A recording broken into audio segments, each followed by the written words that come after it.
بسم اللہ الرحمن الرحیم۔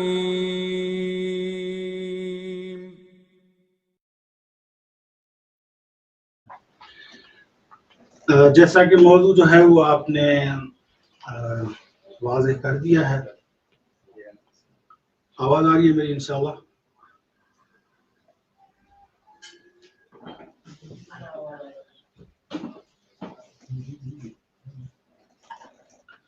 تو مختصر اگر گفتگو کی جائے، کیونکہ پروگرام جو مختصر ہی ہے،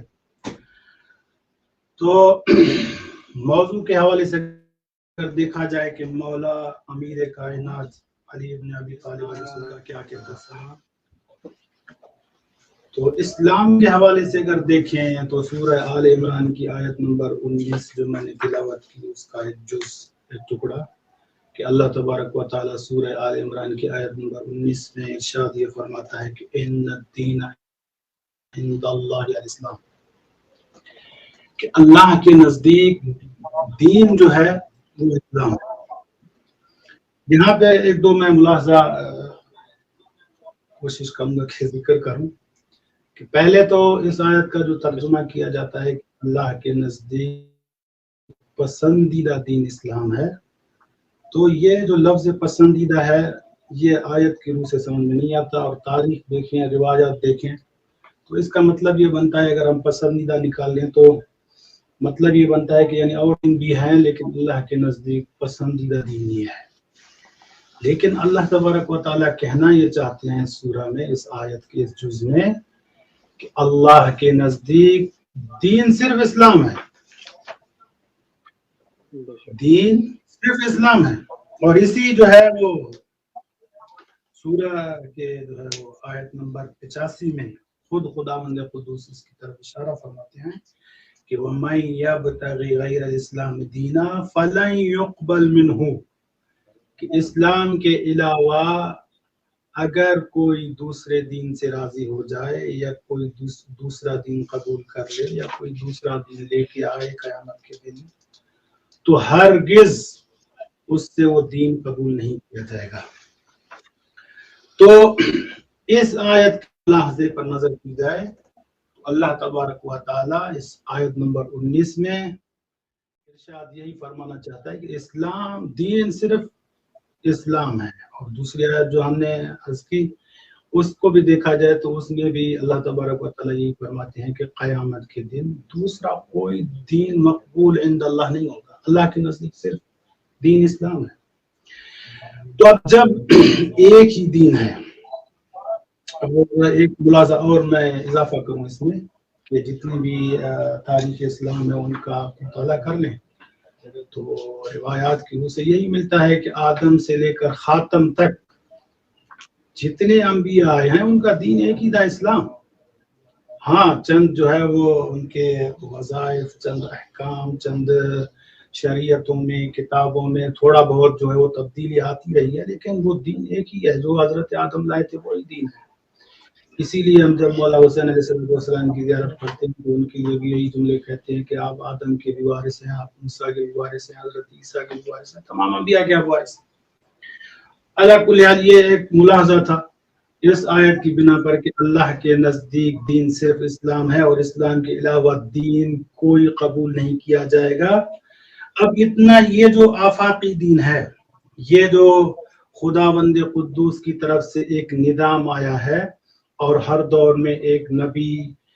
ایک پیغمبر، ایک آسان لفظوں میں کہہ دیں کہ ایک استاد کو بھیجا اللہ تبارک و تعالیٰ نے کہ جائیے اور اس دین کی، اس پیغام کی اور اس نظام حیات کی آپ جو ہے وہ تبلیغ کریں۔ تو ظاہر سی بات ہے ہر نبی کے دور میں جو ہے وہ ان کی مشکلات تھی۔ اب کیونکہ ہمارا موضوع جو ہے مولا امیر علیہ السلام ہے تو میں بالکل مختصر کرنے کی کوشش کر رہا ہوں کہ یہ دین کا سلسلہ جب رسول اللہ کے پاس پہنچا اور ظاہراً ان کو یہ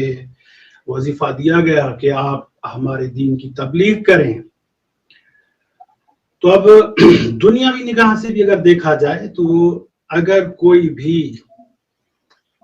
پارٹی یا کوئی بھی نئی چیز جب لوگوں کے درمیان میں اس کو بیان کیا جائے یا پہنچایا جائے یا پیش کیا جائے، یا نئی پارٹی جو جب آتی ہے تو ظاہر سی بات ہے اس کے لیے بہت ساری چیزوں کی ضرورت ہوتی ہے. اب چونکہ یہ ایک مثال ہے سمجھنے کے لیے، ورنہ دین الہی کو کسی پارٹی پر قیاس کرنا یہ بالکل درست نہیں ہے، لیکن ایک سمجھانے کے لیے تاکہ ہمارے نوجوان نسل، بچے سب اس کو سمجھ سکیں، اس مقدمے کو اور اس بات کو. تو جب رسول اللہ نے چاہا کہ میں اللہ کے دین کی تبلیغ کروں تو ظاہراً جیسے دوسرے انبیاء کے ساتھ مشاکل تھی، مشکلات تھیں،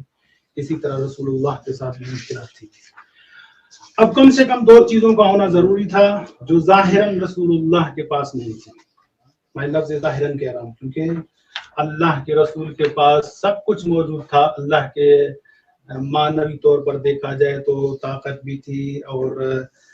سب کچھ تھا، جنت، سب کچھ تھا ان کے پاس، لیکن ظاہراً جو ظاہری اسباب لوگوں تک دین پہنچانے کے لیے تھے تو اس کو اگر دیکھا جائے تو اللہ تبارک و تعالیٰ نے جب حکم دیا کہ اب آپ جو ہے وہ ظاہری 40 سال کی عمر پر جب پہنچے رسول خدا تو اللہ تبارک و تعالیٰ کا یہ حکم ہوا کہ اب آپ جو ہے وہ دین مبین کی تبلیغ کریں، سب کو بتائیں. تو اس وقت ظاہراً رسول اللہ کو طاقت بھی چاہیے، پیسہ بھی چاہیے، افراد بھی چاہیے. اب وہ مہیا کرنے کے لیے تبلیغ کریں. تو اب جب رسول اللہ کے اس طرز تبلیغ کو دیکھیں اور مولا کائنات کی سیرت کو دیکھیں تو جو سب کتابوں نے لکھا، سنی شیعہ کتابوں نے لکھا کہ مردوں میں یا عام لہجے میں جو وہ لکھتے ہیں کہ بھائی بچوں میں سب سے پہلے اسلام لانے والے مولا امیر علیہ السلام تھے. اب یہاں سے تبلیغ دین شروع ہوتی ہے. میں پھر وہی لفظ کہوں گا کہ ظاہراً، میں بار بار کہہ رہا ہوں ظاہراً، کیونکہ ہمارا عقیدہ تو کچھ الگ ہی ہے کہ ہم تو کہتے ہیں کہ رسول اللہ اس وقت بھی رسول تھے، اور یہ روایت ہے کہ جب آدم جو ہے وہ حضرت آدم مٹی اور پانی کے درمیان تھے، اسی طرح مولا علی علیہ السلام کی ولایت کا بھی یہ ظاہری اعلان تھا. البتہ رسول اللہ نے جب تبلیغ کرنا شروع کی تو میں نے عرض کیا کہ سب یا وہ پہلے بچے تھے جو 10 سال کی عمر میں، یا بعد نے لکھا 12 سال کی عمر میں، یا بعد نے 9 سال کی عمر میں انہوں نے اسلام کو قبول کیا اور رسول اللہ کے ساتھ ہو گئے. اب یہاں سے وہ دور شروع ہوتا ہے ابتدائی کے جہاں سے مولا علی علیہ السلام نے دین اسلام کے لیے قربانیاں دینا شروع کی، دین اسلام کی تبلیغ کے لیے کیا کیا ان کی خدمات گزری. بالکل اختصار کے طور پر اگر کہیں کہ رسول اللہ نے جو پہلی دعوت، جسے دعوت ذوالعشیرہ یعنی اپنے خاندان والوں کو سب سے پہلے، اور یہی طریقہ ہے تبلیغ کا، آج بھی علماء یہی فرماتے ہیں کہ سب سے پہلے اپنے آپ کو ٹھیک کرو، پھر اپنے گھر والوں کو ٹھیک کرو، پھر اپنے خاندان والوں کو ٹھیک کرو، پھر گاؤں کو، پھر اپنے شہر کو، پھر اپنے ملک کو. اس طرح تبلیغ کا ایک سلسلہ ہے. تو رسول اللہ کی ظاہری تبلیغ پہ اگر نگاہ کی جائے تو وہ اللہ کے نبی ہیں، اللہ کے نبی ہیں. اب انہوں نے چاہا کہ سب سے پہلے جو ہے وہ اپنے خاندان والوں کو دعوت دیں. تو رسول اللہ نے حضرت ابو طالب علیہ السلام اور مولا علی علیہ السلام ان کو بلوایا اور کہا کہ میں اس طرح تبلیغ کرنا چاہتا ہوں، اللہ کے دین کو لوگوں تک پہنچانا چاہتا ہوں، اور اس کے لیے مختصر، آپ جانتے ہیں میں مختصر اپنے موضوع کے حساب سے انتہائی اختصار کے ساتھ چلوں گا. تو مولا علی علیہ السلام اور ان کے والد بزرگوار نے عرض کی کہ یا رسول اللہ آپ جو ہے جیسا حکم کریں گے ویسا ہوگا. تو مختصراً جب دعوت ہو گئی، لوگ آ گئے، ایک دن کھا کے چلے گئے، دوسرے دن کھا کے چلے گئے، تیسرے دن بھی ان کے کھانے کے بعد جانے کا ارادہ تھا. اب ان میں وہ معجزات ہیں اور دوسری چیزیں ہیں، ان کو ذکر نہیں کر سکتے، اختصار کے طور پر ہی بیان کریں گے کہ مولا علی علیہ السلام نے اس ٹائم بھی، اس وقت بھی جب رسول اللہ نے سب کو دعوت دین دی اور سب کو تبلیغ کی کہ بتوں کو چھوڑو اور وحدانیت کا اقرار کرو، اللہ کا اقرار کرو اور اس آفاقی دین کو قبول کرو، تو سب میں چمے ہوئے ہوں گے. تو اس وقت رسول اللہ نے کہا تھا کہ کون ہے جو میرے دین کی تبلیغ میں میرے ساتھ رہے تو میں اس کو اپنا وزیر بناؤں، وسیع بناؤں اور خدا کی طرف سے اس کو عہدہ دوں. تو سب ہنس رہے تھے لیکن اس ٹائم جو ظاہری طور پر مسلمان کہتے ہیں کہ مولا علی علیہ السلام چھوٹے سے بچے تھے اور انہوں نے اسلام قبول کیا، لیکن چونکہ ہمارا یہ عقیدہ ہے کل امام و امام ولو کان صبیہ، اگر چھوٹا سا بچہ ہی کیوں نہ ہو، کیونکہ یہ امامت اللہ کی طرف سے ہوتی ہے، یہ عہدہ اللہ کی طرف سے ہوتا ہے، تو اس میں یہ نہیں ہے کہ اس عمر میں پہنچے گا، اور اس کی بہت ساری مثالیں ہیں، جیسے حضرت عیسیٰ علیہ السلام کو گود میں ہی انہوں نے اعلان کیا، قرآن میں آیات موجود ہیں۔ اسی طرح جو لوگ ہیں کہ مولا علی علیہ السلام اس ٹائم بچے تھے، تو مولا علی علیہ السلام نے قبول کیا اور یہ اٹھ کے یہ جملہ کہا کہ یا رسول اللہ، میں آپ کے دین کی تبلیغ کے لیے حاضر ہوں، جو دین کی تبلیغ کے لیے مصیبتیں، مشکلات، جو بھی مصائب آئیں گے، میں علی حاضر ہوں۔ اس وقت رسول اللہ نے کہا کہ یہ میرا وصی بھی ہے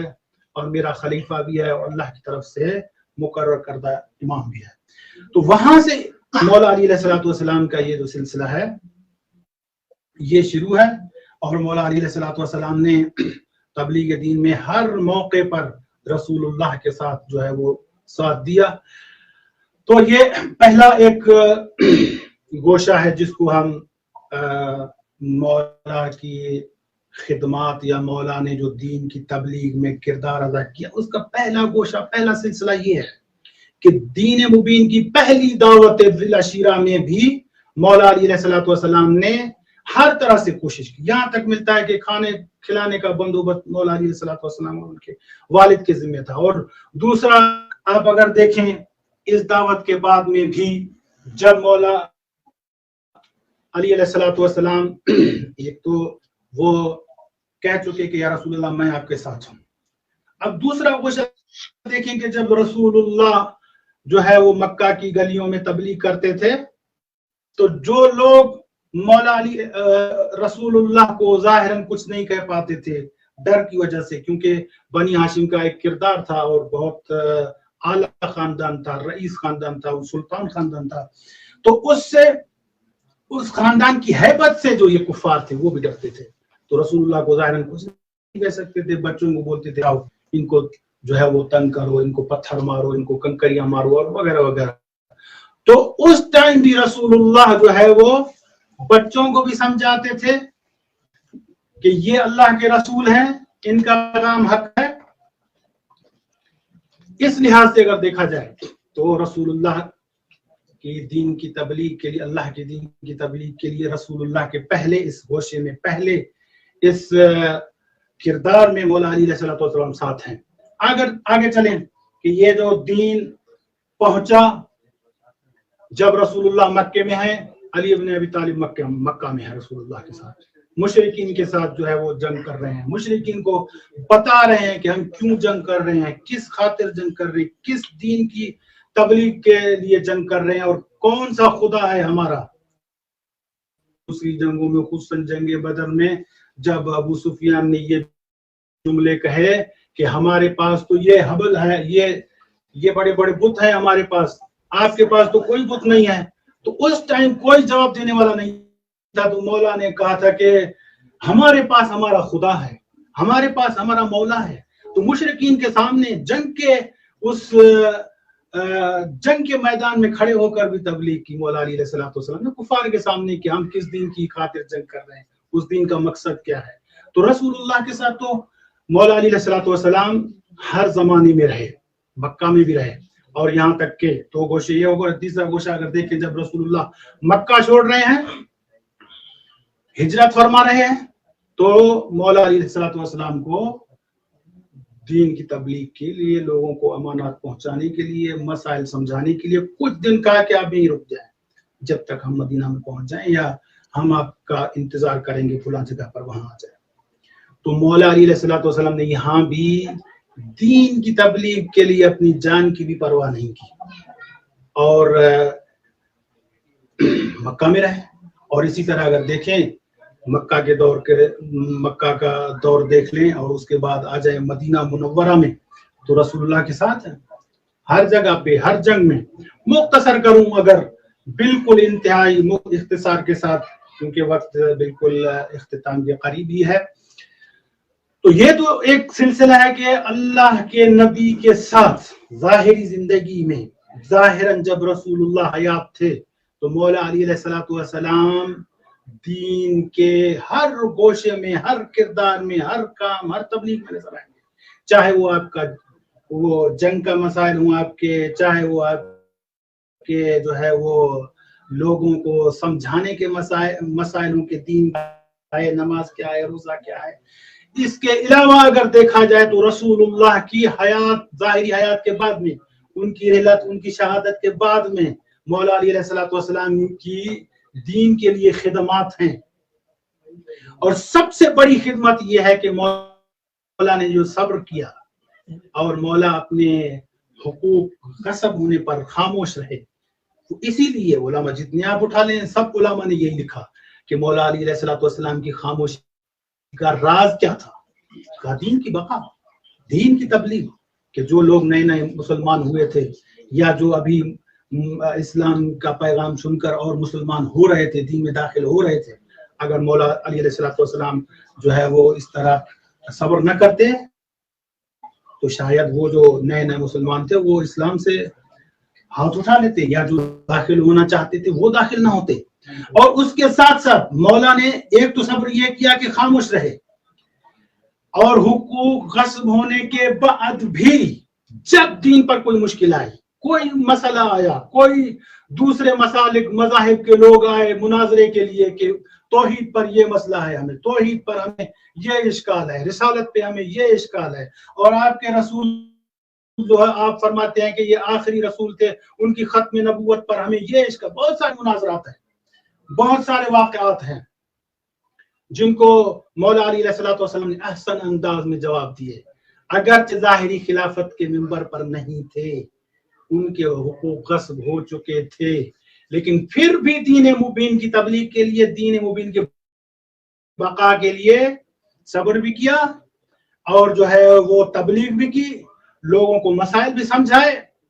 اور بس آخری اگر گوشہ دیکھا جائے تو مولا علی علیہ الصلوۃ والسلام رسول اللہ کی حیات میں، رسول اللہ کی حیات کے بعد میں بھی صبر بھی کیا، تبلیغ بھی کی، اور تیسرا مرحلہ جو اہم مرحلہ ہے مولا علی علیہ الصلوۃ والسلام کی تبلیغ کا، اور ایک نیا انداز ہے اور ایک منفرد انداز سے جو تبلیغ کیا انہوں نے ایک ایسی نسل، ایک ایسی اولاد پیدا کی، ایک تو انہوں نے ایسے محبین پیدا کیے جو جناب سلمان، جناب عمار یاسر، جناب ابو ذر غفاری، جناب کمبر، ایسے محب پیدا کیے کہ جو دین کے لیے ہمہ وقت جو ہے وہ اپنی جان مال سب کچھ دین پر قربان کرنے، یہ ایک دین کی تبلیغ ہے کہ آپ ایسے افراد پیدا کریں۔ صرف یعنی زبان سے دین کی تبلیغ نہیں ہوتی کہ آپ جو ہے وہ کسی کو روزے کے مسائل بتائیں، یہ بھی ایک تبلیغ ہے، لیکن میں کہہ رہا ہوں کہ یہ صرف تبلیغ نہیں ہے۔ اور مولا علی علیہ الصلوۃ والسلام دیکھیں تو انہوں نے یہ اپنی پاک زبان سے، اپنے پاک الفاظ سے لوگوں کو سمجھایا کہ دین کیا ہے، لیکن اس کے ساتھ ساتھ ایک عملی اقدام کیا، ایک عملی تبلیغ کا بھی پروگرام بنایا۔ وہ کیا؟ پہلے مرحلے میں انہوں نے ایک ایسے محب بنائے اپنے کہ جو دین کی تبلیغ کر رہے تھے، جن کو دنیا کی کسی لالچ نے، حتیٰ کہ جان مال سب کی دھمکیاں ملی، لیکن وہ پیچھے نہیں ہٹے، دین مبین پر باقی بھی رہے اور دین مبین کی تبلیغ بھی کرتے رہے۔ تو انہوں نے ایک یہ محبین پیدا کیے، ایک ایسے افراد پیدا کیے۔ اور اسی تیسرے والے میں دوسرا نقطہ جو ہے، انہوں نے ایک ایسی اولاد کی تربیت کی، ایک ایسی اولاد انہوں نے پیدا کی، ایک ایسی اولاد، ایک ایسی نسل انہوں نے تیار کی کہ جس کے نتائج آپ کو 61 ہجری میں مولا حسین علیہ الصلوۃ والسلام کی صورت میں کربلا میں نظر آتے ہیں۔ تو جہاں پر ہم دین مبین کی تبلیغ الفاظ کے ذریعے سے کریں، پیسے کے ذریعے سے کریں، وہاں ضروری ہے کہ کردار کے ذریعے سے بھی کریں۔ مولا علیہ الصلوۃ والسلام کا کردار پر کسی نے انگلی نہیں اٹھائی،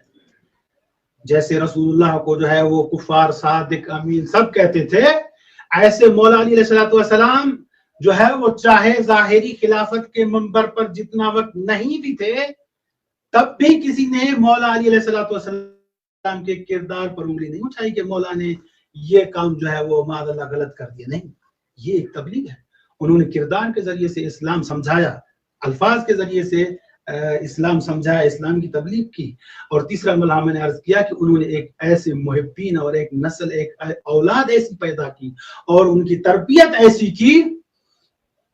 اب اگر اپنے الفاظوں میں، اپنے لفظوں میں کہوں کہ مولا علی علیہ السلام نے ایسی تربیت کی اور اپنے اولاد کو ایسے ان کو سمجھایا اور کہا